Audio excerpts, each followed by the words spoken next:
சிதம்பரம் தொகுதியில் விசிக தலைவர் திருமாவளவனின் வேட்பு மனுவானது ஏற்கப்பட்டிருக்கிறது. விவரங்களை செய்தியாளர் ஞானசேகரன் வழங்கி கேட்கலாம். ஞானசேகரன், விவரங்கள்.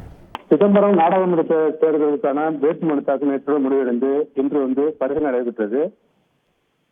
தேர்தல் நடத்த அலுவலர் ஆனிமேரி விஜயா ஸ்வர்ணா தலைமை நடைபெற்ற பரிசீலனையின் போது இந்த தொகுதியில் விசிக சார்பில் போட்டியிடும் தொல் திருமாவளவன் அவர்களின் மனுக்கள் ஏற்கப்பட்டதாகவும், அதே போன்று பிரதான கட்சிகளான பாஜக, அதிமுக, பகுஜன் சமாஜ் கட்சி ஆகிய கட்சிகளின் வேட்புமனுக்கள் அனைத்தும் சேர்க்கப்பட்டன.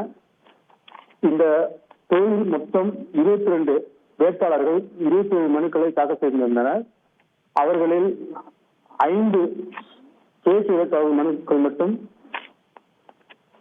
தள்ளுபடி செய்யப்பட்டது. இதில் குறிப்பிடத்தக்கது என்னவென்றால், முன்னாள் எம்பி சந்திரகாசி என்பவர்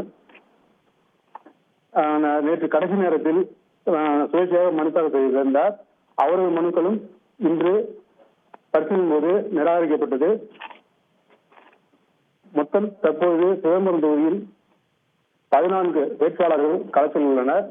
அவர்கள் வருகின்ற 30ஆம் தேதி நடைபெறும் மனுக்கள் வாபஸ் பெறப்பட்ட பின்னரே இறுதிப்பட்டியல் வெளியிடப்படும். முழு விவரங்களுக்கு நன்றி ஞானசேகரன். செய்திகளை உடனுக்குடன் தெரிந்து கொள்ள உடனே சப்ஸ்கிரைப் பண்ணுங்க.